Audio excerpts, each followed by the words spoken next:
Let's talk about what might just be the single most dangerous and most misunderstood gap in your property insurance. It's a risk that can literally wipe out a lifetime of equity in under a minute. And it's a gap you probably don't even realize you have. Yeah, we're talking about earthquake coverage. So let me ask you something straight up. Take a second, be honest with yourself. If the ground started shaking right now, is your homeowner's policy going to cover you? Well, for almost everyone out there, the answer is a hard no. It doesn't.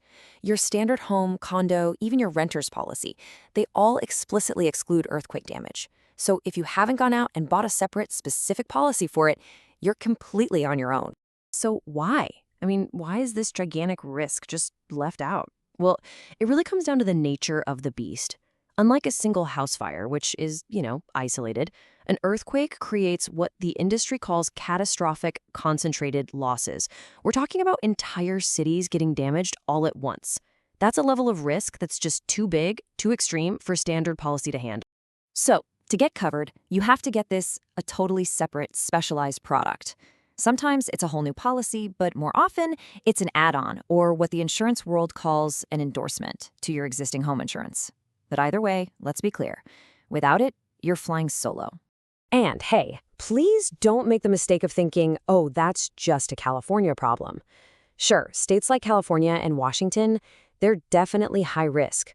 But look at this. There's a pretty significant moderate risk smack dab in the middle of the country.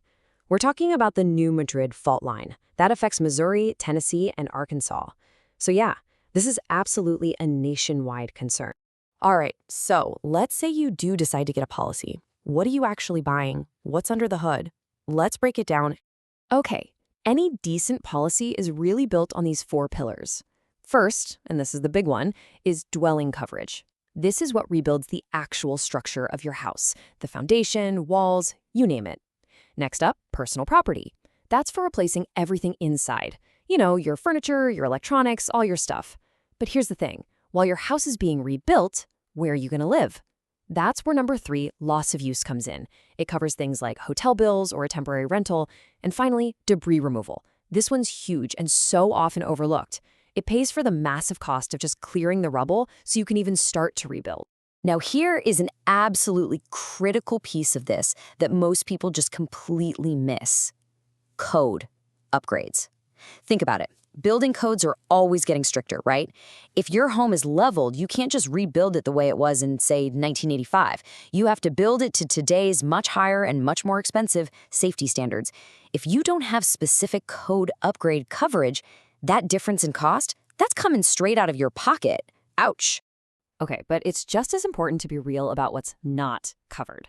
Earthquake insurance is not flood insurance. So if a tsunami hits after the quake, that water damage? Nope, not covered. And it's not going to pay to fix pre-existing cracks or problems from, shoddy construction. This policy is for the direct damage from the shaking itself. That's it.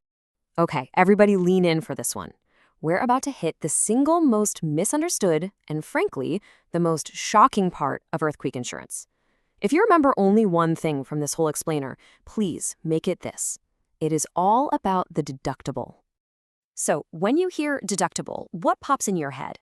A few $100, maybe a couple thousand, right? That's how your car insurance or your regular home insurance works.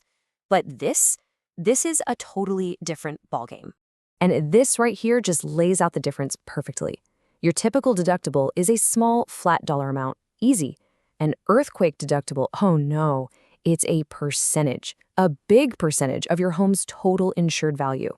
We're talking 10, 15, even 25%. All right, let's stop talking in percentages and put some real numbers on this to see what it actually means. Let's say your home is insured for a nice round number, $500,000. And we'll say your policy has a pretty standard deductible rate of 15%. So you do the math, and there it is. Your deductible isn't $1,000, it's $75,000. So let's be crystal clear about what that $75,000 number actually means. It means that after a massive earthquake, you have to pay the first 75 grand of repairs yourself, out of your own pocket. The insurance company doesn't pay a single dime until your costs go past that number. This is the detail that just blows people's minds. Okay, so when you hear a number like that, the next logical question is obvious. Is it even worth it? I mean, if the deductible is that high, why bother paying the premium? And look, the annual premium can feel pretty steep. You're often looking at anywhere from $800 to maybe $2,000 a year, depending on your risk. But here's the thing, that's the wrong way to look at it. You're not weighing the premium against that big deductible. You're weighing the premium against the total catastrophic loss of your $500,000 asset, all while you're still on the hook for the mortgage on what is now just a pile of rubble. And please, whatever you do, do not fall for the mess that, oh, the government will bail me out. FEMA aid is not some magic grant to rebuild your life. It's mostly low-interest loans that you absolutely have to pay back.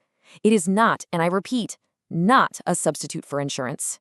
So, with all that in mind, who really needs this? Who is this for? Let's look at a few different scenarios, because the risk looks different depending on who you are.